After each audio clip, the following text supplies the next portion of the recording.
Well, hello there, and welcome back to Fabulous Folklore with me, your host, Icy Sedgwick.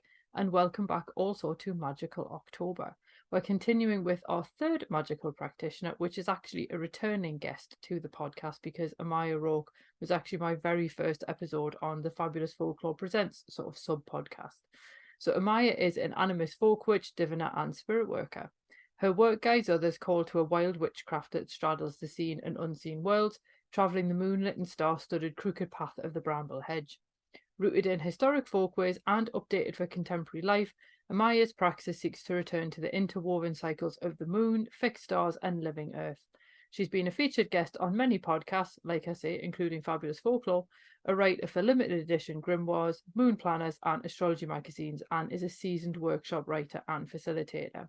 So in this chat, we're going to talk all about things like how historical witchcraft can actually inform contemporary witchcraft practices, how in relationship with the land is really important to contemporary witchcraft, and other things, including how there is actually quite a lot of information encoded in folklore.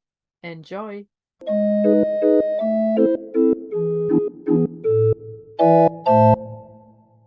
Hello and welcome back to Fabulous Folklore. Hello, it's so nice to be here again. I feel so lucky. Yeah, I had to be very careful that I said welcome back there because obviously you have been on before.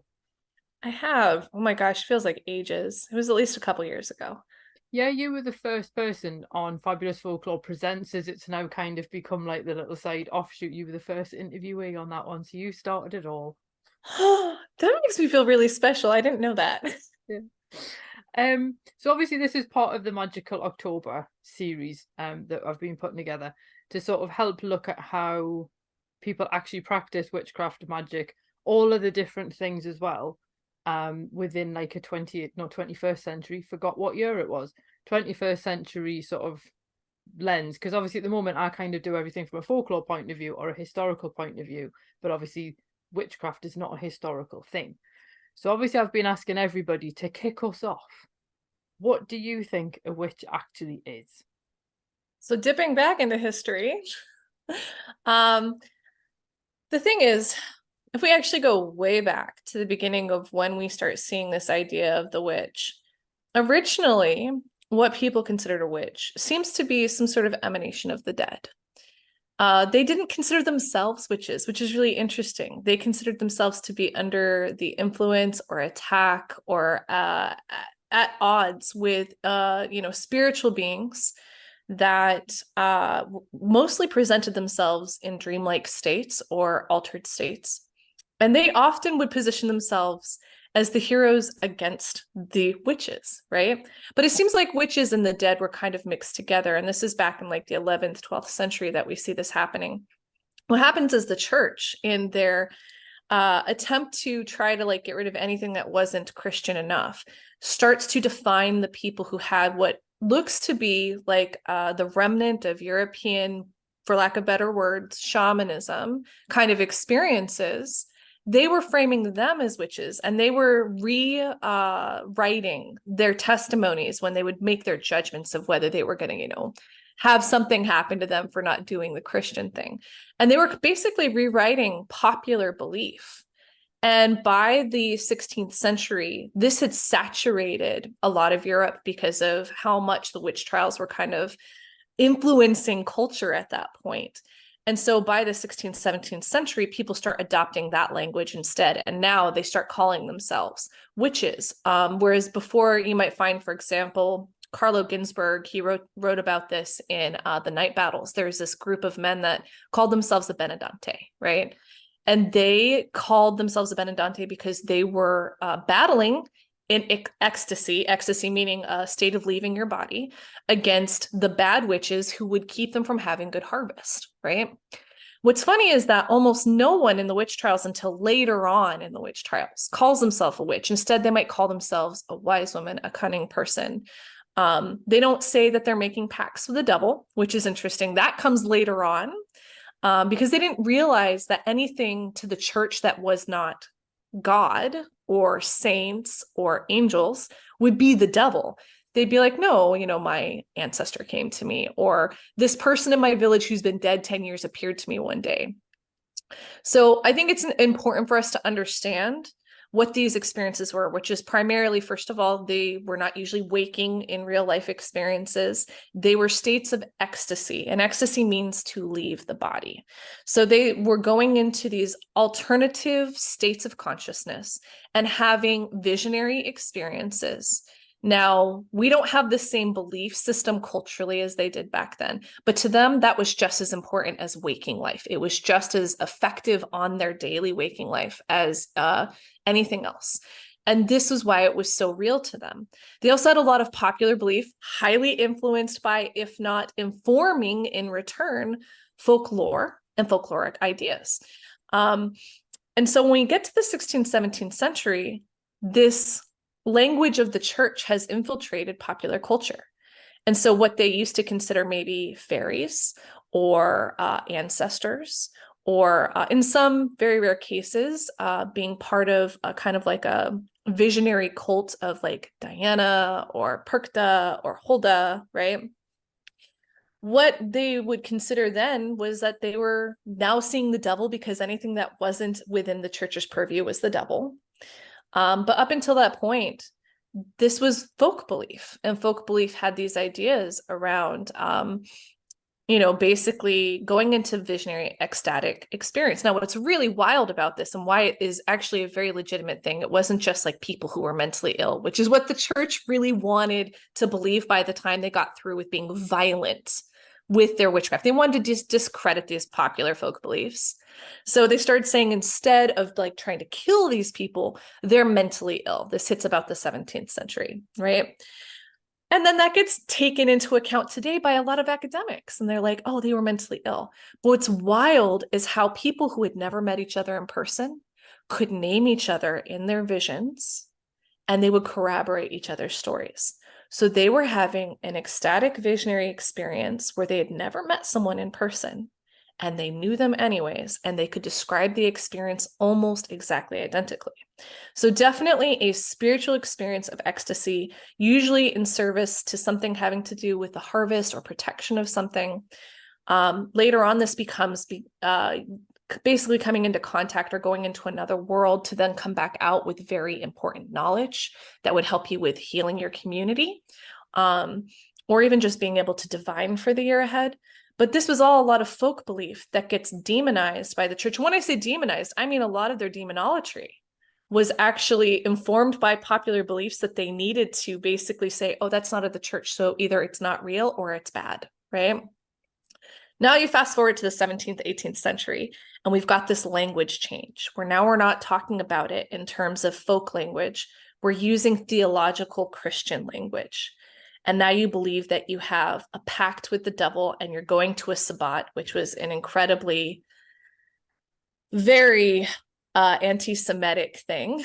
And that what you're doing is diabolical, which literally means to be of the devil.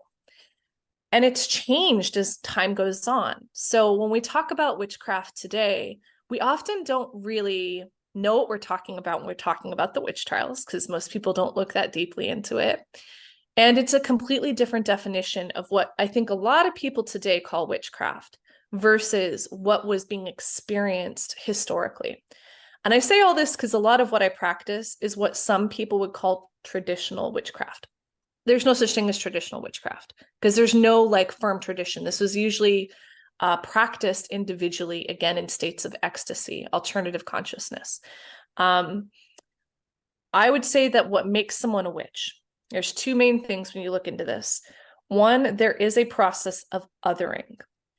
Othering being usually a process of loss. Almost every person who would give their testimony about how they came into this, for historically and even up to today within the same kind of line, have experienced some sort of loss, whether that is losing someone in your life, a process where you've gone through some sort of illness, but there's usually some sort of loss that then kind of marks you as other. Some people are born that way and they get treated that way their whole life, and they're just like, I feel so different.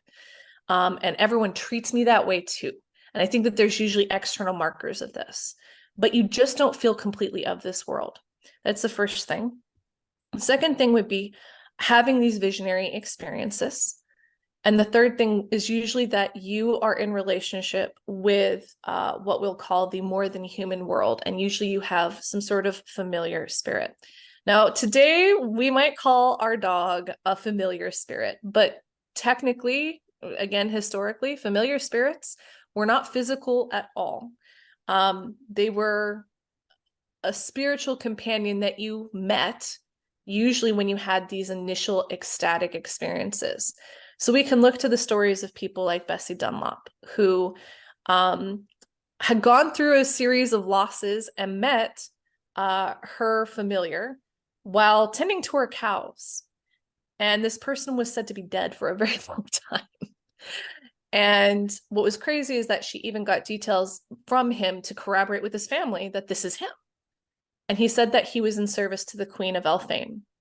And he would give her knowledge for divining for people, healing, etc.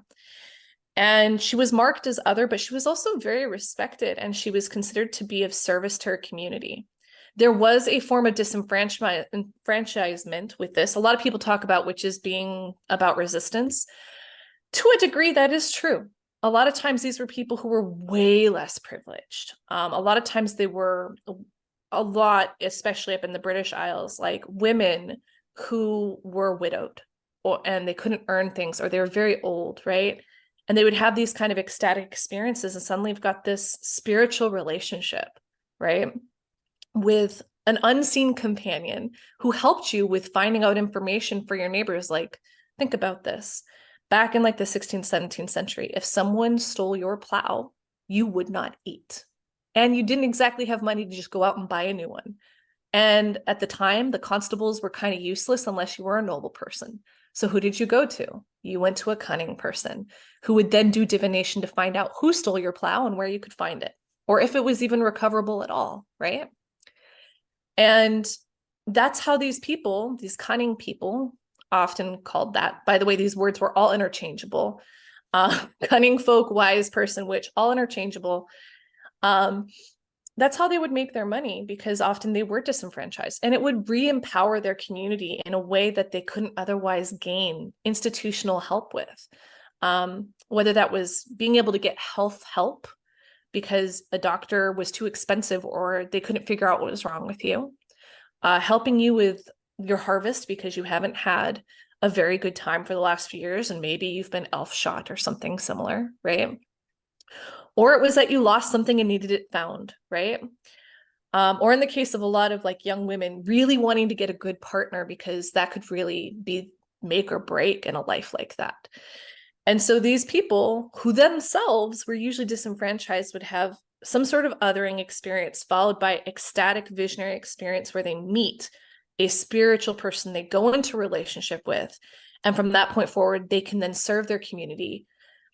I don't want to paint it like it was all good, because witches historically were usually ambivalent. They were not good. They were not bad. They could just as well help you as well as get pissed off because you didn't pay them and actually harm you. So there is this kind of figure of like, they aren't in this binary, very Christian view of like, they're good or they're bad. They could be both. But more often than not, they were trying to help their community while also trying to somehow pay their bills. And it was after they had these kind of crazy visionary experiences. And that's not to say that none of them were ever in need of mental health help, but to say that enough of them were not. Enough of them were pretty solid figures who had great track records up until they pissed off the wrong person, and now they're in a witch trial. And so that's kind of the view I take on today, is that those of us who have been through some sort of othering experience, had ecstatic experience, followed by meeting a spiritual partner of some sort. Now, everyone has a different idea of what a witch is, and folklore does change over time. As my favorite folklorist, Martin Shaw, would say, myth and folklore is promiscuous, and it's supposed to change with time. But for me, I don't know about you, I'm looking for a spirituality that has roots, and I don't want to just take something at face value. So when I started getting into all of this, I immediately dove into the actual history of it and what was really happening that we now base a lot of our practices on or use to kind of affirm or give ourselves authority. What was really happening? And I think it's important to see that that's a continued through line. where you can actually corroborate this with people's experiences today. And there are people who have done that. A great person that I like to refer to is probably like Lee Morgan. He has a really good book on this called, let's see, which one is it? Because he's got a couple that I would recommend, but A Deed Without a Name. And he talks about people who have strange dreams or experiences in their life that then lead them to go, oh, I'm not quite the same. And instead of questioning your sanity, maybe looking at it as, okay, maybe there's something to this and it's real. But I think today we don't understand that because we don't have the same kind of cultural views that we used to have. And that's why it's important, I think, to kind of define what is this? Because it's not just anyone can just pick up something and suddenly do it. There is a difference between witchcraft, magic, sorcery, being a mystic or being a psychic. These are all different things. They have crossover, but they're not the same. And it helps us with understanding what we exactly are getting ourselves into and what we want to be doing with our spirituality before we just jump into something and then either get disappointed or get in above our heads and not really know what we're doing. I've just got an idea when you're saying about knowing what your goals are, because I've just been doing smart targets with my students at work, and I'm kind of like, I'd love to see someone doing like smart targets for witchcraft. What would that look like? That would be quite funny. So I suppose then, I know you were saying there that, you know, traditional witchcraft isn't necessarily a thing in the way that most people would assume it would be, with the word like traditional sort of put on the beginning there. So I suppose the question then is, if there are so many different branches of witchcraft, kind of how would you therefore define it as a contemporary practice? So as in how are people doing it now? Does it have lots of different names, or is it going to come down to you'll have as many answers as you've got practitioners? So I will say that what I call my own practice is folkloric witchcraft. I think that that's a more accurate term. It was something that I actually picked up from Roger Horn. He wrote a book called Folkloric Witchcraft that kind of gives a very rough, sometimes too open framework for kind of like, if you want something that's a little bit more historically influenced, here's where you can go with it, right? And I felt like that was more accurate, because when we talk about tradition, what we kind of expect, and here's the thing, words are not just etymological. We're not just talking about the actual like base meaning of something, but it's how we use them. When we hear the word tradition, it imparts a sense of authority and a continued lineage of something, right? So a great example of what I think most people think of as a tradition would be like what we call the Thai occult. It is a lineage that is passed down from teacher to student, and it is one that has been pretty unbroken for a few thousand years. And so that has existed in a very kind of like what we consider traditional idea of what tradition even is, right?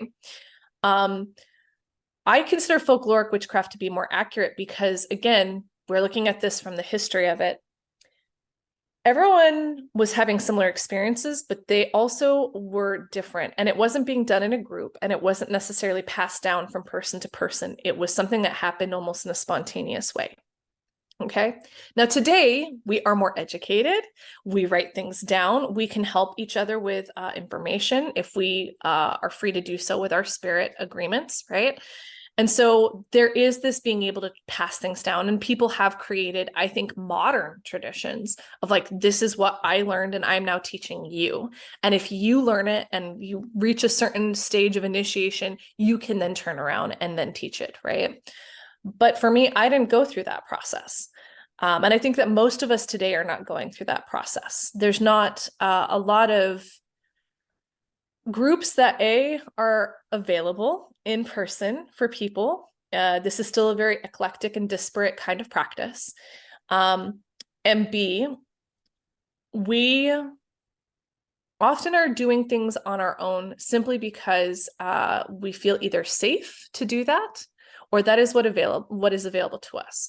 And so I call what I do folkloric witchcraft because I am looking to not just history, but the imprinted folk knowledge that informed that history, the beliefs that were behind that history. And because of that, there is a lot of variation. Now, I will say it's amazing to see how folklore tends to reflect like ripples across different cultures, how there's a lot of similarity. And I do agree with people like Carlo Ginzburg or Emma Wilby, or Eva Pox, that talk about kind of like there's some sort of shared heritage at the beginning of all of this that we're all kind of then postulating on through time and different ripples, right? But we're all in kind of the same basin, probably something having to do with Eurasian shamanism at the Neolithic period that we're all reaching for. We all feel it in our bones. There's genetic memory there or something. And we're trying to get back to it. And we've been trying to get back to it for hundreds of years. And it then gets reflected in our storytelling and the weird kind of idiosyncrasies of that storytelling, where you can find stories that are similar in Russia and Germany and down in the Balkans, all influencing one another and also having these very particular details that are specific to that area, because folklore, as you know, as a folklorist yourself, is regional, and it gets encoded with regional land-based knowledge. And so calling it folkloric feels a lot more accurate for what I do. That may not be true for everybody else. And we do have modern ideas and practices that come from our own understanding and meaning that we have today. Some of us are a little bit more like, I want something, again, that has a little bit more roots. And I think that we're constantly looking for something that feels, in a sense, connected to a time before our own, because maybe we don't feel like we're of this time, or it doesn't feel like the stuff of this time is as rich as the stuff of prior, which may or may not be true. For me, I have so much Saturn in my chart that it was inevitable that I was eventually going to like get into something really historic. I have a fascination for it. That is not true of everybody. A lot of people who consider themselves to be practicing witchcraft don't know a lick of history, but they've got a really rich practice. And that's why I think it's important to know what exactly you're trying to go for. Because I would say that half the people who call themselves witches are probably mystics who want to get in touch with nature and get closer to what they consider is the source or God or creator or whatever, right? Some of them have psychic abilities. And by psychic, I mean like divinatory abilities. They can scry, they have visions, clairaudience, things like there's a knowing or an ability to speak or know about things, right? Some of them are just magicians. Magicians are people who are like scientists trying to figure things out on the occult plane of like, how does this existence work and can I manipulate it? And some of them are sorcerers who maybe haven't gone through that othering process, but they still want relationship with this world. And so they find ways, much like a magician, to come into contact with the unseen world and to make agreements and to empower their acts through those agreements, right? Knowing what part of the spectrum you're on allows you to be a lot more honest with yourself about what you expect from your spiritual path, and also helps you to not be influenced unduly by the appearance of things that you see on social media or by what other people are doing. Because I can't tell you, in the majority of the people I talk to, how many of them feel like they're lesser than someone else that they see on the internet, you know? And I'm like, first of all, most of this stuff is just a front. We're all just trying to put forward like an idea. I always look at my social media as kind of like an art gallery. I want to create beautiful art and I want to make it so that other people are enjoying the art, right? But man, my everyday life right now is filled with training a baby border collie, which was an unexpected thing in my life, and getting on top of some health stuff, and also somehow fitting in some like ritual and spirit-based stuff at the same time while also running a business. And a lot of times that stuff is really boring and it's not as sexy. And also having spirit agreements can be very difficult in modern times when we've already got a lot of obligations. And I think that it's really important to know what you're getting into before you just, oh, I'm going to go do that. I want to go jump into that. Because these things do have consequences. It's not just all in your head. It's amazing how many times you can talk to someone, their life is just like going to shit. And you're like, oh, well, how's your spirit relationships going? Well, I haven't really tended to them lately. And I'm like, oh boy. Okay. So that might be part of the problem, right? Because you made some agreements and there's some expectations. And now you're not actually following through because you didn't think about what it was that A, you were capable of, and B, what you were really wanting out of your spirituality. Are you just wanting to fit in with a special crowd? Remember that they also have like daily lives and arguments with their partners, and they burp and they're normal. They're just humans. Like the point is they're human and they've got human lives, not just what you see on the internet, right? And also not to let yourself get disqualified in your head because you saw something. everything that you see on the internet is in its own way a glamour. And knowing what you're about and what you kind of want to do is way more important than seeing what other people are doing, because this is your spiritual life. Yeah, because I think that's something that I find interesting about what you've just been saying there about how, you know, your practice is more rooted in that historical thing. And obviously we can see in some of the historical records of this idea of people having some kind of pact or agreement with a spirit, whatever form that might take. I remember looking at the Newcastle witch trials, and for some reason up here there was a big thing about people having like greyhounds as familiar spirits, and I'm not quite sure why. Like, why greyhounds? But I think that the spirit agreement thing seems to be something that's almost been lost from a lot of what you see in like the Instagram witchcraft. It doesn't really seem to necessarily always follow that. Is that something that, do you think people have left it out because it's hard? And can it still work without that? Or is that why you say it's quite a good idea for people to sort of know what they're getting into before they get into it? So I want to just qualify here that the idea of the pact was something that the church has fabricated because they wanted to prove that people who were going through these witch trials were in a pact, which to them was a legal agreement that they had defined with the devil. Okay. This then gets infiltrated into the popular language over time because witch trials start kind of like taking over the popular imagination. And part of this was because we needed a scapegoat for when things went wrong. If you didn't have this troop of people that were trusted within your community to, say, take care of the harvest on a spiritual level, then that means you need to have someone to blame when it goes wrong. Because otherwise, previously, it'd be like, well, the Friuli, the Benedante of the Friuli, just didn't win their battle this year. And so we all got to tighten our belts and kind of like prepare for the winter, right? And now that they're disqualified and what they're doing is of the devil, now it's their fault. Right? So we see this get infiltrated into the popular language. And again, by the 16th, 17th century, a lot of people would say that they had made an agreement. But I will say that if you go through Emma Wilby's work, there's a lot of people who never use the term agreement, pact, anything like that. What they'll say is like, for example, my familiar Tom Reed told me to trust him. And then the church goes, oh, well, that's an agreement. You have a pact with the devil.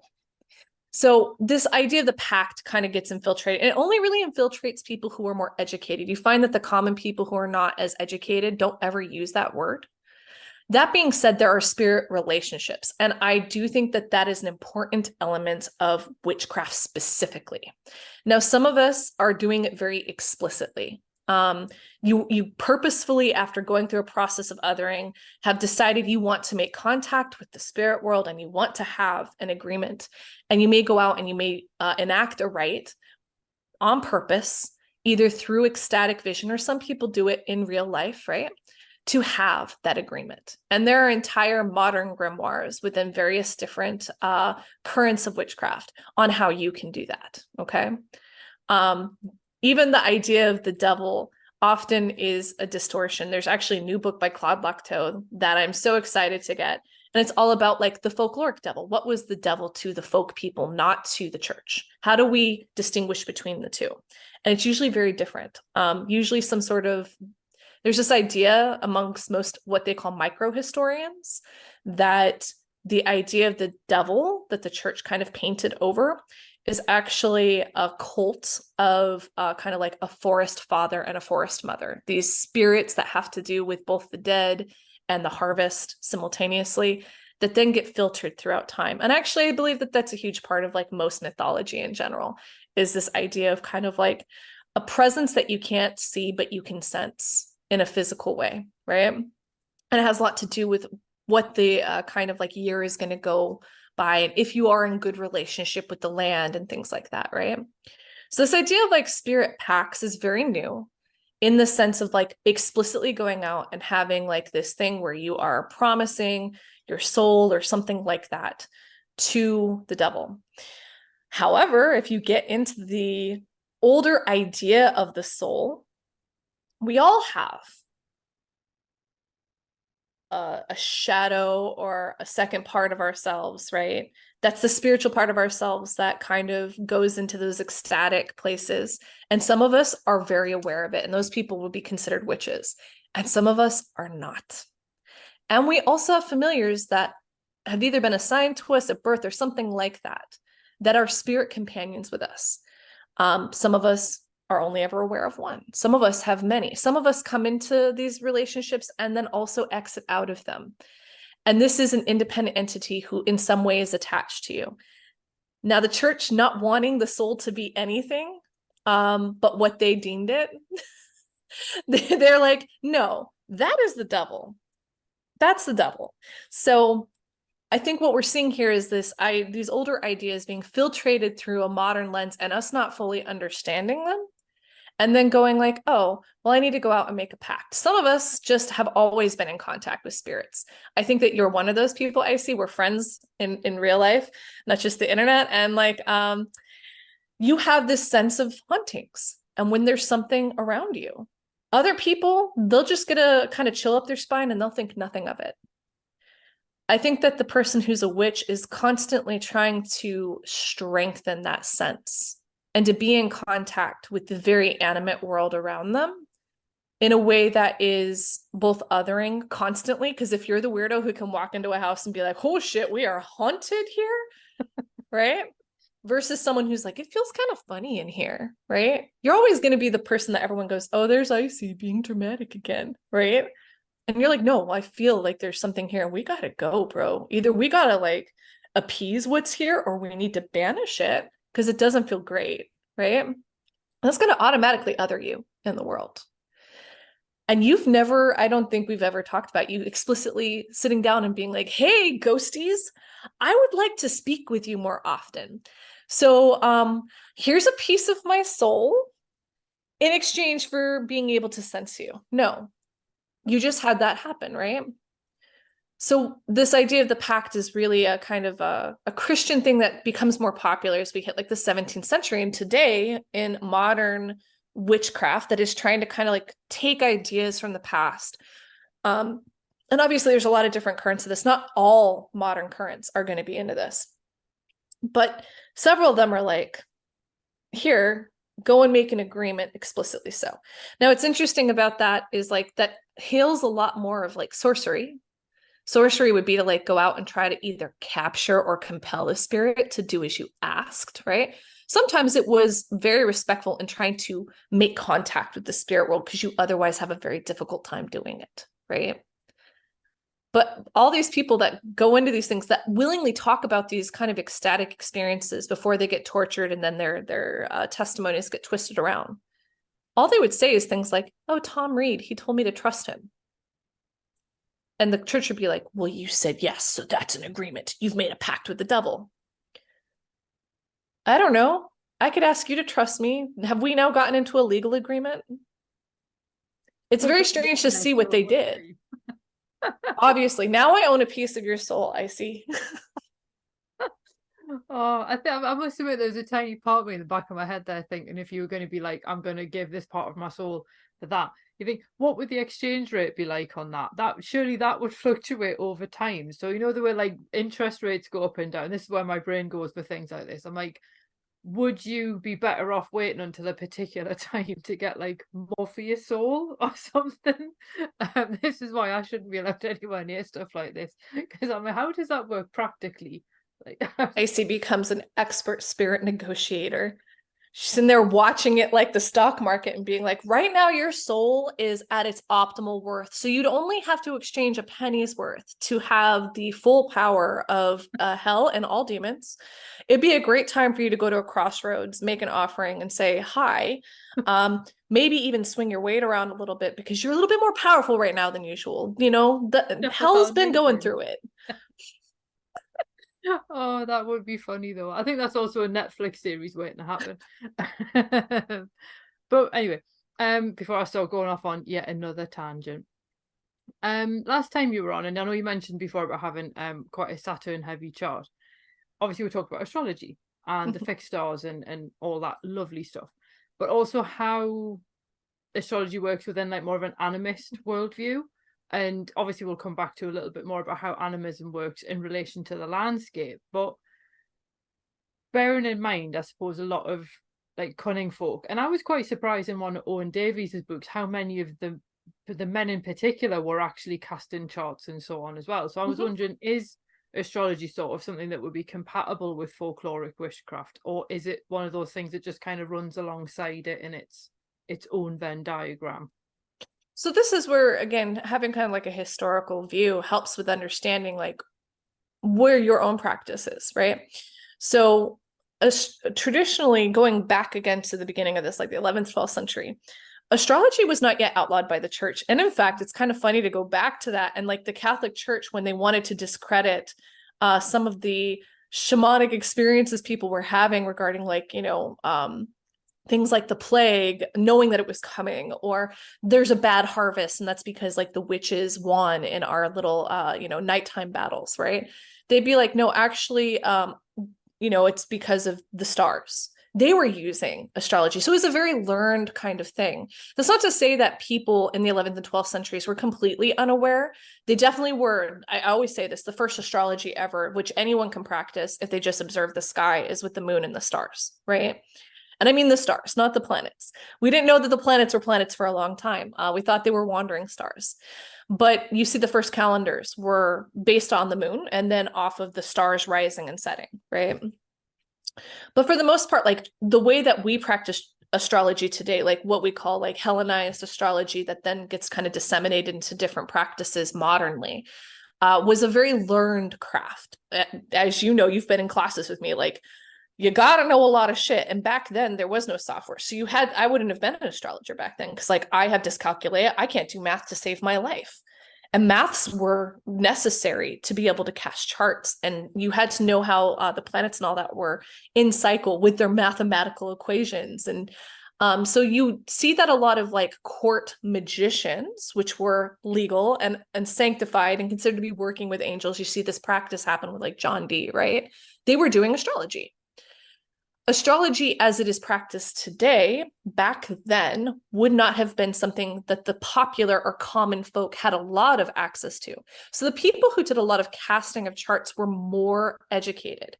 Now, this is where you see education becomes more readily available through time. So like with Owen Davies' study, this is later on in certain parts of the world where you have a higher literacy rate than other parts. For example, there's parts of the Balkans that were largely illiterate for a very long time, right? Same with like up in like Russia and like kind of like the northeast part. But like you see more education happening in Britain because Romanizing things meant that there was going to automatically be more education. And that's why a lot of the cunning folk there had a lot more access to things like how do I cast a chart, things like that. So I think it really depends on where you are looking as far as if you want to base your stuff off of folkloric witchcraft. I personally, after running through the gamut of learning astrological magic, which was its own kind of practice that really gets codified in English, or at least in like Greek and Latin texts, during like the medieval and the Renaissance periods, formerly was Arabic, gets translated into English and things are changed again so that the church doesn't think that you are doing something Muslim, right? I look at that and I go, witchcraft can be empowered by astrology. You can choose a moment that feels or looks on paper really well. But for me, if it's about spirit relationships and you are not directly working with the spirit of a star or of a planet, it's not necessary all the time to utilize astrology to do witchcraft. And in fact, I would say witchcraft is pretty scrappy. You didn't, for example, with astrological magic, as you know from taking my classes and being in my workshops, really specific rules for how to get an election for when to do something. And you might have to do it like 6 months to 2 years out to get it precise, right? Well, if you went to a cunning person, you couldn't wait 6 to 12 months, right, to get a cure. You needed one right now. And so I think it comes down to context. What are we doing? How are we doing it? It's not that astrology doesn't matter. It's that, again, we're talking about how does this work in an ecosystem of spiritual work, right?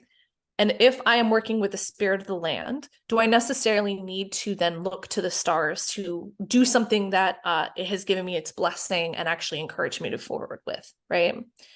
And that's where we get into like kind of the idea of animism, which is that the world is living. There are spirits both seen and unseen. Everything around you has a spirit. And if you are a witch, your goal is to be able to move within that world knowingly with spirit relationships. And you don't always need to have astrology to tell you yes or no. That being said, if you want to do some really basic timing, if you feel that that's really going to empower your work, which I think that there's lots of ways that you can empower your work, astrology is one of them. The most basic way to do it is first by the moon. And I do think that you look back in traditions going way back, and they did have things almost always timed to the moon, no matter where you go in the world. If it's waxing, it meant something. If it's waning, it means something. And that's like the most basic, like you don't even have to have a computer to do this. Go out, look in the sky. Is the moon growing in size over the last few days, or is it diminishing in size? If it's waxing, that's usually going to be about growth, revelation, things that are brought to light. And if it's waning, it's going to be about decay, bringing things to an end, doing things in a hidden manner. Ta-da! The most basic timing ever. Do you necessarily need it? Not always. Not always. If I'm working with the spirit of, let's say I'm doing protection magic. If I'm working with the spirit of a baneful plant, like stinging nettle, I don't necessarily have to wait until the moon's in a specific position because I'm already working with the spirit of something that is going to help me do some protection or to rebound back something that has occurred in my life, right? Would it be nice if the moon is also waning? Sure. Can I always wait on that? Absolutely not. Operative magic is not always going to be about the perfect timing. Sorcery, however, often is. If you want the best chance of invoking a spirit or doing it in a way that's safe for you, you might want to have some really good astrology knowledge. Mm-hmm. I know you were saying about waiting for the best time. I think the one that if people are listening and they want to have a go and they don't consider themselves practitioners would 100% be astrological gardening. Because you remember when I planted those basil seeds and I did it, I think it was just before a full moon on an eclipse and they were like absolutely massive really quickly. And it was like, oops. I remember even at the beginning of that class, you had said like, I have a black thumb, I can't grow anything. And I was like, let's time that by the moon, baby. Let's see what happens. It went mad. But the funny thing is when I look at like old like almanacs and things for just regular gardeners, and then they're recommending what the best, not necessarily moon phase, but just what the best moon sign is. And it's kind of like, so people have obviously realized this at some point and gone, oh, it does actually work. And then you try it and then you go, oh, it does actually work. I don't necessarily know why, but it does work. And I think that was a really nice thing to like try as an experiment, but then also because I love basil, it was really nice to have it like almost edible within about like what 10 days of planting or something. It was I remember you were just blown away. It was my favorite part of that class was you were being like, I did it and it worked, which is one of the funnest parts of doing magical work is when people walk in and they're not entirely sure. And we started that class with spirit relationships, like go and have a good relationship with the planets, go and have a good relationship with a plant, just one plant, right? Go and have a relationship with your local land spirits, right? And now here's some basic timing that we can apply on top of that. And then you were like, oh my God, it did it. And I was like, it did, because it works. And we can't explain it. Sometimes these things can't be done scientifically. Often I feel like science is doing its damnedest to prove this stuff is fake. And yet I have student after student who've been like, oh my God, I did it. And I'm like, well, you could say that you and your spirit partners did it. Because I can't tell you how many times I have defied the laws of what I'm supposed to be able to do gardening wise by simply just being like, well, let's just wait for the moon to be here. Oh, let's just let's go for the Nabatean agriculture, which was the original name before it becomes the Chaldean agriculture. Very old text. And it gives different remedies for different like gardening or landscape kind of things. For example, if a spring was starting to dry up, have a whole bunch of beautiful maidens come sing and dance next to it so that it would have an apotropaic but also sympathetic magic effect, because that's what a brook sounds like. A spring sounds like, you know, the laughter of women or the dancing of women, right? And so looking through there and just being like, well, what if I did this for my plant? What if I did this next to the river next to me? Instead of just thinking like, well, you know, it's dry. what if I decided that the world was living? And what if it started to have really consistent results? And how do I get into better relationship with that living world so that I can live a more magical life on a regular basis? Mm. It's quite funny as well for anyone who's skeptical listening. I did actually try again another 2 times with wildflower seeds, planted them in completely the wrong time of the year, and they've now taken over the entire thing that I planted them in. So go me. So, and I do think it's one of those things where because it's so easy to have a go, and then it works, and then you're like, oh, okay, sweet. I think that's quite a fun one. What you were saying there about like looking at these ancient texts and then going, I wonder. Obviously, I kind of have this running thing on the podcast where everything coming back to love divination, because most of the divinations are either for when someone gonna die, when are you gonna find love? It's kind of one or the other. And a lot of them are quite accessible, let's be honest. They involve stuff that you've got around your house. I mean, some of them are a little bit too involved, but like sometimes it's just which way around you place your shoes by your bed kind of thing. And yes, I am going to try some of the Halloween ones when Halloween comes around, like for science. So For science, so that I don't have to be tortured by dating apps. oh, honestly, you look at some of them and you're like, oh, so I need the strip of some skin off a corpse's arm. Still better than Tinder. And so would you say that like there's a lot of these ancient texts that people might look at and sort of think, oh, that's a bit odd. Do you actually think they contain more magical information that we realize because we don't view the world in that way? Or do you think it's one of those things that you just basically need to give it a go? Well, I think that it's fun to give it a go. I think if we stop taking it so seriously, because what's the worst that's going to happen? Nothing? Okay. Well, I've spent Saturdays doing dumber shit than this, so why not? And I think it's kind of fun. I think our lives used to be punctuated as a species by ritual, and we have replaced that with passive consumption. And it's killing us slowly but surely. I think it's fascinating. We used to think that that was like a unique thing to humans, but we're finding that actually, like, turns out orcas have what appears to be worship of the moon, and so do bears and elephants. And we're actually learning very quickly, like, maybe ritual is a part of more than just humans' lives. And also, maybe it's what made us healthier. Maybe it is the gradual disenchantment of the world that is driving us to destroy everything around us, because we are searching for something that we have basically gutted with the premise that somehow this improves our lives. And there's some parts of it that have. For example, it's really nice to have vaccines. I really like not dying of tuberculosis. I'm not opposed to that. And yet there's other things where I'm like, why can't they exist side by side? I think that the best healing incorporates not only modern allopathic methods, but also naturopathic as well as spiritual methods, because almost every culture around the world since the beginning of time has said that illness is both physical and spiritual, right? So I think that the worst that could happen is nothing. And the best that could happen is maybe you're fooling around. This is how I even got started in a lot of this. I was fooling around. Because I had a lot of weird experiences in my childhood and growing up and through most of my life that couldn't be explained. Well, when I was in the church, because my parents were both ordained ministers, which always shocks people, how it was explained was that's witchcraft. And so you learn very quickly in an environment like that, like especially because witchcraft is not a good thing to them, to just keep it to yourself. You just keep it to yourself. Don't tell anybody, because you might be evil or something might be wrong with you.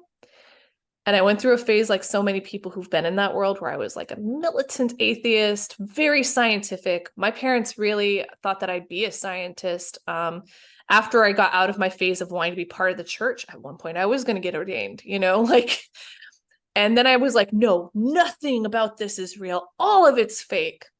And then spirit sight, which I've had since I was a kid, which just knocked me in the teeth and was like, really? You think so? So either you're insane, even if you have embraced this atheistic view of the world, or something else is there. And maybe it's not either or. Maybe I can love science, and I do. I love science. You and I both know that. I can talk about ecology and how magical ecology is. Like biology of the world is some of the most magical stuff out there, right? And I can also be like, and yeah, you know, I went out and I left an offering at this tree because I feel like maybe the land spirits are pissed off. And you know what? My neighbors stopped fighting. Is it because of that? I don't know. Am I willing to give it credit? Yes, because I don't think that human supremacy is a better world. Mm. I don't think rationalism by itself is a better world. I think we can accept the mysticism of science while also accepting that there's some things we can't explain and they are mystical. Mm. I think that they're a continuum. In fact, most science started off as being like magic and alchemy. And then we were like, oh, damn, but when I do this to this, this happens. Let's write that down and maybe duplicate it. Ta-da, scientific method. You know, and we went through a process of elimination that eventually said God is dead and nothing is magical. And I just don't think that it's one or the other. I don't think it has to be one or the other. And if it makes your life more enchanted and you're not harming anyone, I don't see what the problem is. I just don't. I think when you look at like astrophysicists, they're always quite happy to say this thing happened and we don't really understand why. So we're just going to call it like dark energy for now. We don't really understand what it is, but it makes everything else make sense. And then they're quite happy to update stuff. As I mean, I suppose that's how science works, isn't it? You know, every time they discover something new, like for a long time they thought that blood was made in the liver, and then it got to the end of your fingers and just disappeared. And then William Harvey comes along and goes, ah, no, there's a system to it. So I think even science doesn't always sort of explain everything. And you see this a lot in like ghost hunting circles and stuff, where like anyone who believes in the supernatural is always kind of like, yeah, well, science just hasn't caught up yet. And then you're like, well, maybe it hasn't. You know what I mean? Yeah, I think that when we divorce these two things from one another, it was a mistake. Now, don't get me wrong. I think that part of the problem that we have here is that because the church wanted to homogenize everything, because I don't have a problem with Christianity, actually. It's another type of mysticism. It's the fact that it wants to homogenize everything to where this is the one way. And that's essentially what we're seeing historically is like, we have to erase all these other beliefs or absorb them into ourselves. For example, like most people don't know that purgatory didn't exist until the 12th century. And it was because of these ideas of like, why do we have all these experiences with dead people all the time? Right? Why is there all this practice around dead people? And they were like, well, obviously there has to be an intermediary place between heaven and here. So they had to come up with a theology to help explain this folk belief and folk practice and folk experience. And then it took a while for everyone to catch up because, again, when we talk about folk stuff, these were not of the elite. They were not highly educated. What we get in books was available to the highly educated. And we have to always filter through with like, what was the popular understanding and the popular experience of this? Because the truth is, very few of us would be considered part of the elite if we got pushed back there. Only a few of us are like educated to the level that would have been highly educated or have the resources or privilege, right? And what happens is the homogenization process disenchants the world because it's like you're either Christian or you're not, and there's no in between. You're either good because that's what Christianity is, or you're bad, and there's no in between. And then Enlightenment comes along, and the church is like, oh, well, we can get rid of some of this folk stuff because obviously some of this is just superstition. We don't want to be at war with something that is literally saving lives because we'll quickly lose, right? So we're going to actually kind of march in tandem with it up to a point, up until they were like, wait, maybe it wasn't created by a god. Maybe there was something called a Big Bang or there was evolution, right? Suddenly they're like, wait a second, what'd you say? Right? Just like the earth might not be flat. Excuse me, witch. That's a witch, you know? So I think that we have to come back to anything that gets homogenized and flattened, it loses nuance. And I don't think that there should be a battle between what we discover scientifically and the experiences we have. I think it's fascinating when we look at indigenous cultures where they might administer something like ayahuasca because you're sick. And when we talk about sickness, and I'm not talking about like physically sick, maybe you have a mental illness, maybe something's wrong with you. And now we're seeing scientifically what DMT does to the brain and how it resets everything. And it's like, well, did we need to know that in order to use it and have it be effective? I don't know about that. Maybe there's a way to do it that allows us to get maximum effectiveness. But again, maybe part of what makes it meaningful and healing is to think of that spiritual component and to have a relationship with the plant, right? And maybe it's not one or the other. Maybe we can have both. Maybe we can go, wow, DMT is amazing. And also, how did people in a jungle thousands of years ago stumble upon this? And they'll tell you, because we have a relationship with this plant. We didn't need to know this on like a microbial level. We were told it in a vision. We believed those visions. We gave legitimacy to those visions, and then we followed through on it, and it just so happened to work. And the demonization of this stuff, not only I think slows progress, but it takes away the art of living for human beings. Because now we have to march in a straight line, and that's why witches were othered. I don't know about you, but the straight line's kind of boring. I like my crooked path. So talking about sort of like plants and sort of like landscapes and so on, obviously a lot of witchcraft practices that you come across are about connecting to the natural world. Or I must admit, I feel a little bit uneasy when sometimes it's like, oh, just go for a walk in nature, and that just keeps like getting prescribed as a cure for everything. Like, oh, you're feeling stressed because you're living under late stage capitalism, just go for a walk in nature. And I'm like, really? I don't really think that's gonna help, whatever. So obviously for some people, like heading out of the woods is the best way for them to connect with nature, because you know they might be local, or they just really like being in the woods. But that's obviously not the only way to connect with nature. So what other connections do you think people are actually potentially missing out on?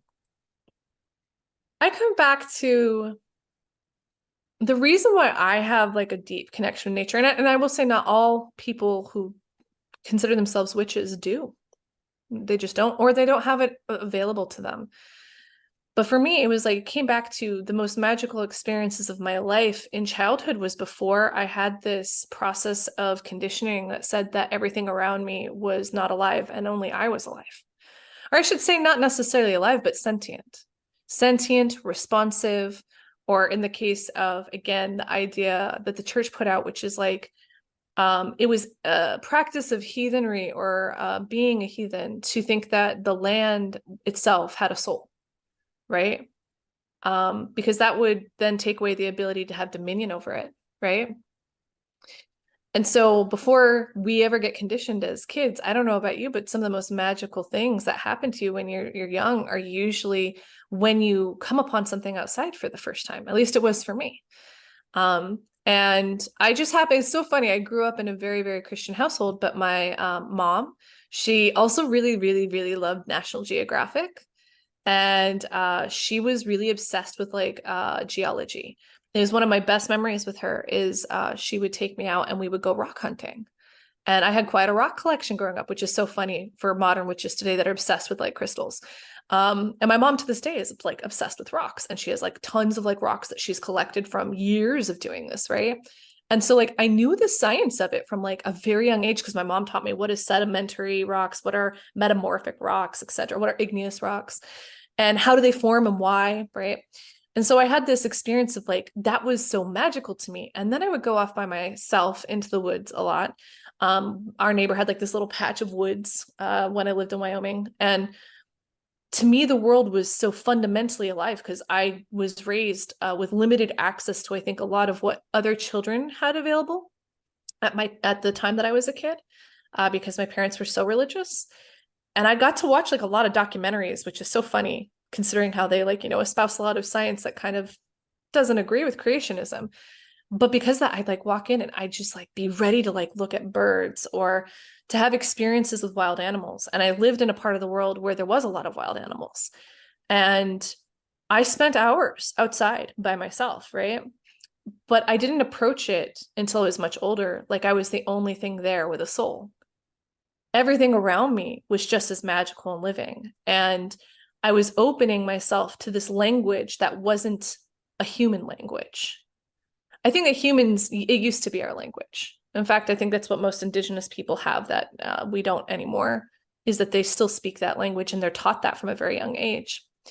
And to go into this with this idea that everything around you has a soul, and also there are things unseen, which that was the strange thing about the Christianity I was brought up in, is I still believed in things around you that you couldn't see.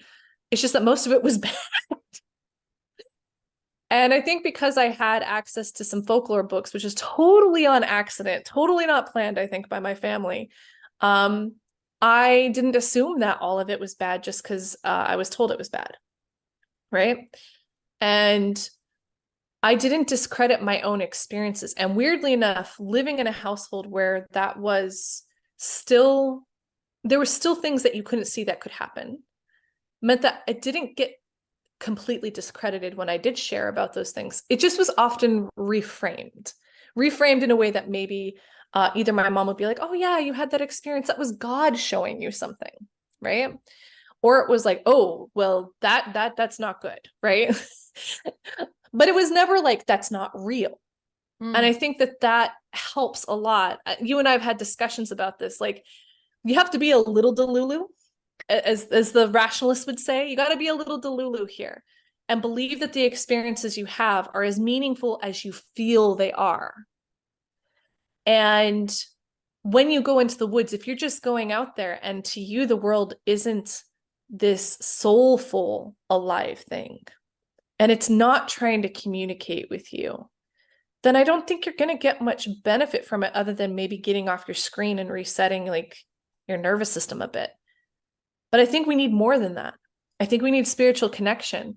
And when we walk out into the woods or to that local park, or just like you have a bunch of like various different like roadways around you that are kind of wild, the reason why it feels so magical and you have the experiences you do is because you're willing to believe in the meaning that comes up for you and that is ascribed to you. And like, that's why you see things like in these witch trials where like in that area, greyhounds were a very common familiar. But like you go down into the Balkans and like, you don't see any of that. Why? Because it's not regional. It's not regional to the area of the Balkans, right? Or it's not regional to Scandinavian countries.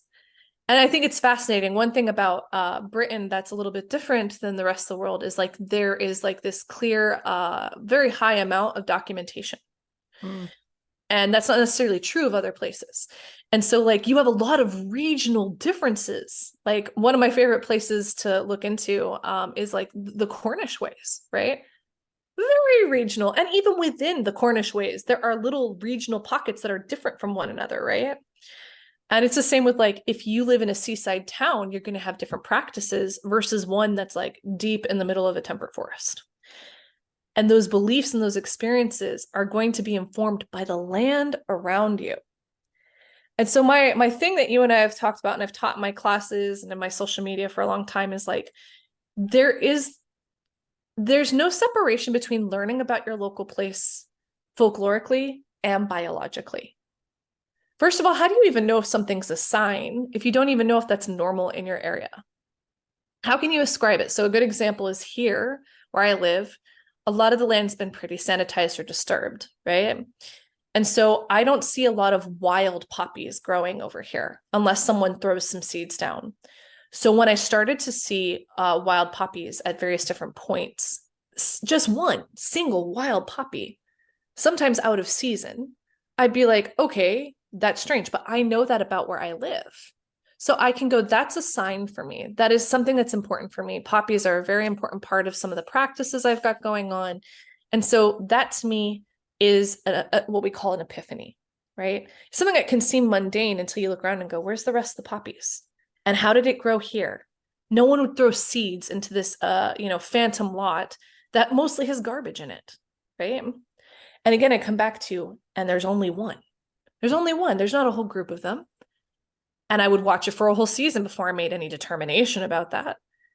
But I'm attentive to the world, so I can be like, oh, okay, you're giving me a sign. Thank you. That's beautiful. And also, I've had weird dreams about this. And also, I've had this kind of communication, and I'm delulu enough to believe it for myself and to see its meaning. And what's wild is that those coincidences start to stack up. So learning about your place can help you with actually having more signs and coincidences and ideas around these things and to have meaning. And it's going to be specific to where you live. It will not be the same. I live up in Ireland, as you know. It's not going to be the same in Ireland as it is in, say, Texas, the United States, right? Totally different areas of the world, different ecologies, different spiritual backgrounds. So what's meaningful for me here is not going to be the same for someone who lives in Texas. It's just not.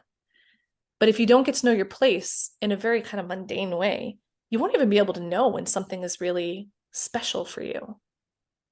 And I would say that in the course of learning about something, it can become special to you. Mm. Like, I am surrounded by hawthorns everywhere. They're used in all the hedgerows here. It became special to me in the process of learning about that plant and then connecting with it on a spiritual level. And now it's so magical to walk wherever I go and see, like, there's another one of my, spirits that I am familiar with. And it's beautiful and it's glorious because the world around me is alive and it is trying to speak with me. So this is my little rant. Be a little delulu about it. Don't reject one or the other. You can look into the folklore. The folklore is going to give you layers of meaning that you maybe don't have for yourself. And you can also value what is biological information. They don't have to be separate. And in fact, it's amazing how many times the folklore 100% lines up with the biological information. It's almost like, I don't know, we encoded indigenous knowledge into our folklore or something. I don't know.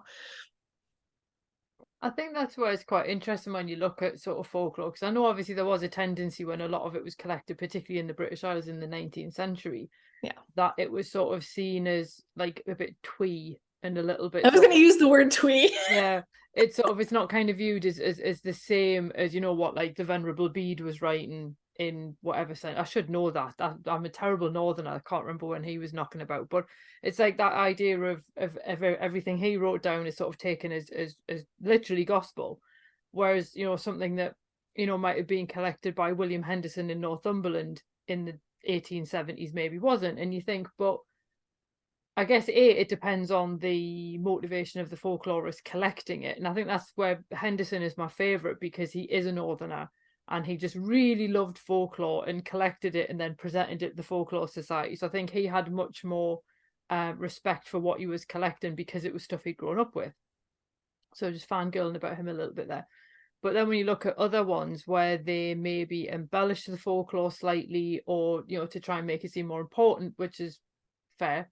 But then on the other hand, you've got the people who really kind of put it across as like almost, oh my God, I can't believe that people believe this. And I've even had that as comments on stuff that I've shared on Instagram. And I'm like, I'm just saying that this is what was a regional belief in the year dot. I'm not saying I believe it, but, you know, to look back at it from a 21st century point of view and go, oh, that's stupid. And it's just kind of like, well, like, I don't really know what to tell you. That seems like a really weird way of looking at things. And I think that can be the problem when you do look at the folklore, that you've got to also pay through that motivational sort of lens as well to go, is this person collecting the folklore for the right reasons? I mean, I'm very glad that they have collected, and of course a lot of it is collected by vicars as well, so that adds another level to it. And that's, I think that's where it is important, like you say, to have that personal experience to go with it, to go, well, what actually works and what do I still do, because some of this will have like lived on. And that's like, and what is it that actually my experience sort of differs, dovetails, whatever. I suppose that's my little rant. Well, I think my favorite example of this is, again, coming back to Carlo Ginzburg and his book, The Night Battles. So the Benedante said that they fought with fennel stalks, right? And that the bad witches were using sorghum. So this got me going because, see, a lot of these microhistorians, they are pretty interdisciplinary. They have to be, because you are looking at one little lens. You've got to be able to look at it from multiple perspectives. But one thing I see rarely done is they're not looking at, like, what kind of plant knowledge was there? And it turns out, if you look up what sorghum does, it's very invasive and it can take over your fields and kill everything you're planting. So the bad witches, who, by the way, none of the confessed were ever the bad witches. They were always fighting the bad witches. So the bad witches, which could also be the dead, according to these confessions and what they were talking about, were carrying and using weapons that were from an invasive species that could kill your crops. And so they were going into these battles for fertility using fennel, which is actually really great for like the soil and other plants, pretty good companion plant, right? Also incredibly important going all the way back to Dionysus. And this area would have definitely been infiltrated with that kind of mythology on an almost localized level, right? And then the bad witches were using a plant that's invasive and can take over all your other plants and destroy your crops. We've got indigenous knowledge encoded in this, even if they weren't talking about it from the scientific perspective. And this is where we get into things like folklore, as we call it, which is very localized. We would call the myths of, say, the Native Americans folklore, in the sense that like one tribe or one area of a tribe will have different ideas of their land in their stories than another tribe, right? That's in a different area. And what's interesting is they've got encoded knowledge. It's teaching you about the land. And we don't question that nearly as much as we do when we look at folklore from different areas. And so when people are like, oh, that's such a dumb belief, I just think to myself, well, stories are actually a more effective way of spreading knowledge. We've actually got science behind this. How funny is that? That when you tell a story, it actually activates the mirror neurons in your brain, and you're more likely to remember it because you now empathize and make a different neural net for it. Sorry, I'm like a total nerd about this. So when we were telling stories, we were encoding really important knowledge from the area that you lived in, and also the customs and beliefs that you had that maybe you couldn't even explain it. It's so old, it's in the story, but it encodes something on this kind of subconscious level. And it's giving us knowledge about where you live, what's important, what you need to do at that time, right? And it's also teaching you respect for what, a lot of people will call inanimate things. And it just makes me think about like with the idea of the Kayesh, right? And how you were supposed to take the last, depending on the area you lived in, either the first or the last bit of grain or corn, as they called it, right? And make a dolly. And now this is the Kayesh, and whoever was the last to finish up harvesting would be given this dolly and would have to take care of it throughout the entire winter, right? And it's because we are respecting the process of harvest and the fact that the land is about to get extremely cold. Extremely, extremely cold. And they believe that this was a goddess who had a lot to do with that cold and how brutal winter was about to be, right? And so you'd make this dolly, which is an effigy to her, and you would have to care for it through the entire winter. And then when Imbolc would come around, you would then usually throw her into the fire, right? And this was a symbol of how her season was over. And it's all about respecting the land and this process of how the land is about to become barren. And that if we are not careful with how we time things, that we run the risk of not having enough or having things go bad and then not having enough, right? And it also represented being able to collect seeds for the next season. And it's this whole process of life and death. And it's almost like carrying around an effigy to an ancestor or something. And how our ancestors have been toiling through this land so we would even know any of this information, right? And so this respect is important. Now we don't have that. And look what the world is coming to. Like, we have really bad soil fertility issues that are being treated with chemicals, which is poisoning our food. And like, it could go on and on, right? And we think of these things as dumb because we're so separated. Most people who look at folklore and say it's dumb, they're so separated from the land that they couldn't tell you any of this. But if you go into a farming community, they're still telling weird little stories. And they may give you a wink or whatever, because, most of the world has been highly Christianized at this point. But they understand that what they're doing is they're telling a story about their actual experience of being out there. And they put respect back in it. And some of them even still practice these things, even if they are highly Christianized. And it's because ritual does have something that calms us. There's whole books written about this, right? It makes us more in tune and connected with the world and one another, right? And the other part of it is that there is a sense of there being something more that maybe we just feel, but we can't explain. And so rather than embracing that wholeheartedly, we tell a story and we give a wink, and then we put that corn dolly up because it's a tradition. We've always done it. So last question then. Bearing in mind that obviously if we see some of these as like ritualistic practices, would you say that there's ways that people do magic now every day without actually realizing that that's what they're doing? Yeah, you and I have talked about this a lot on a personal basis. So many, it's so funny how many superstitions have infiltrated our world to a degree, right? A lot of it's apotropaic stuff, right? And we don't think anything of that. We don't think of how that might be considered magic or witchcraft or whatever. But a great example of like an ensouled object that you may have never thought about as like being living are the superstitions around, say, lucky socks for athletes, right? Okay. Athletes would be like, crazy, my socks aren't alive. Okay, cool. So you don't need to wear them to make sure that you win that game. So I can have them and I can burn them. And you're not going to feel any emotion about that. And it's not going to give you a weird feeling in the pit of your stomach. And it's not going to affect your performance in any way, right? Some of this, some would say, is because we have given those things life. We've given them power over us. I don't agree. I think what we've done is we've recognized something that's important to us. And when you get deep into studying the meaning, which there's a lot of occult meaning behind folklore and superstition, you start to realize, again, we're going way back in time. For example, a lot of sports today have taken over, as you know, a lot of basically death rituals and a lot of like death rites that we used to have around like ancestors and the dead. And like also the idea of like winter versus spring and like trying to make sure that we had good harvests and stuff, which again comes back to the dead. A lot of this comes back to the dead, right? And the idea of a lucky object would be like an amulet. But I love how, again, using Carlo Ginzburg as an example, because I've been doing research for an upcoming class that I'm going to teach. So he's on my mind. I swear there's a lot of other people you can look to. Owen Davies being one of them, Eva Pox, Emma Wilby. There's so many people.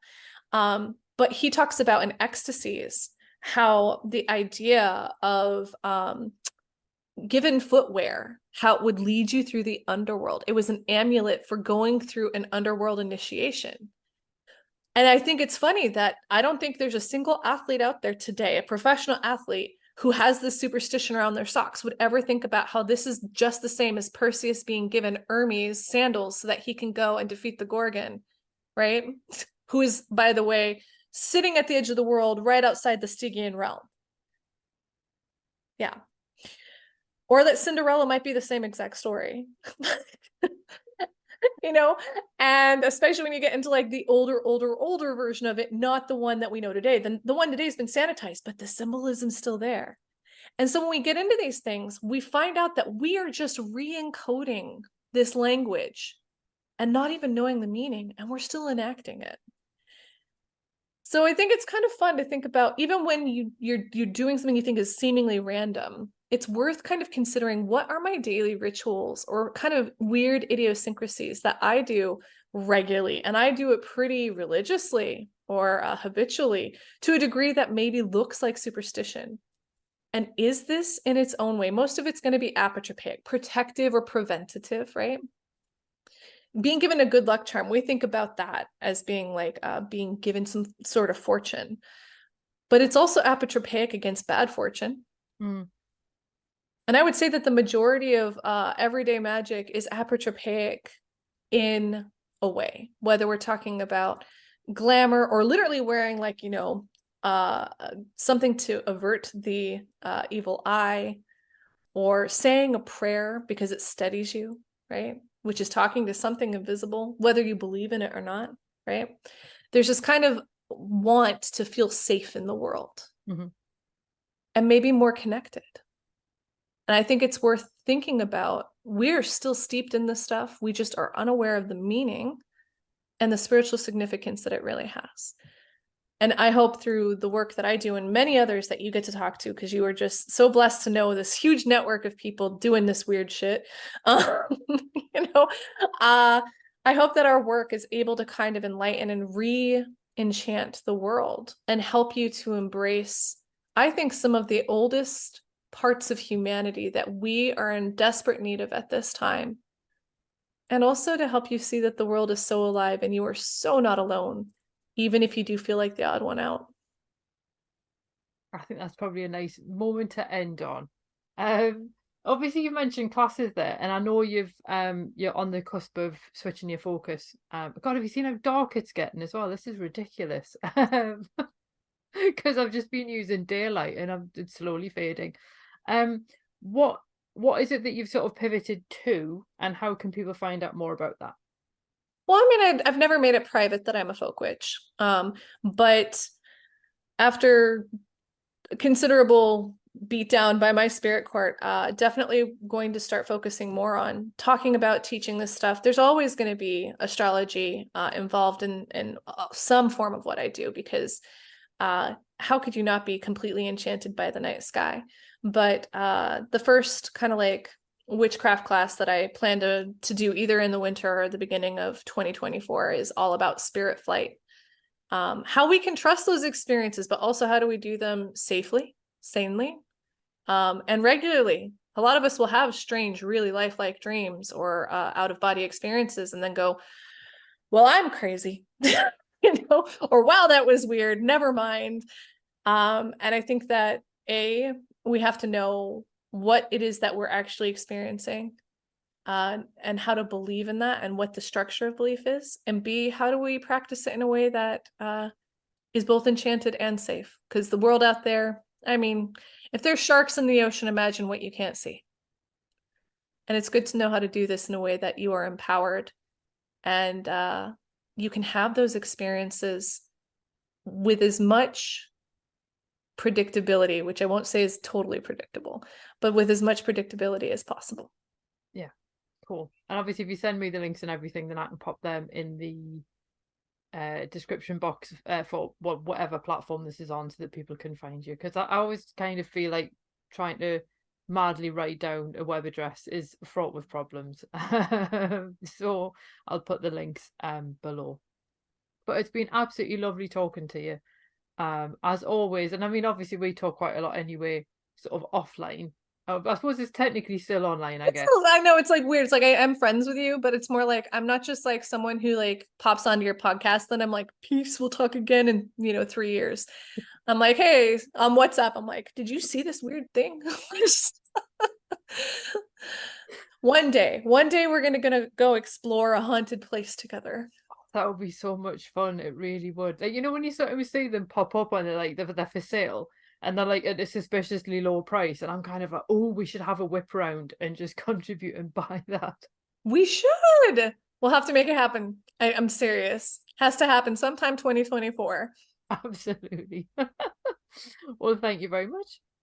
Well, thank you. It's been a pleasure. And I'm always very humbled and appreciative to be on your lovely 6+ years of doing your podcast. So thank you for all you do, Icy. No problem. Well, thanks for listening, and I hope you enjoyed that episode. If you did, feel free to leave a review wherever you listen to podcasts, because that helps other people find the show too. It also takes between 4 and 6 hours to research, write, record and edit these episodes, so if you want to help support my time in doing that, then you can buy me a coffee. Or you can join the Fabulous Folklore family on Patreon and enjoy extra benefits, including exclusive episodes and articles and even illustrated talks. All the links you need are below, and thanks in advance.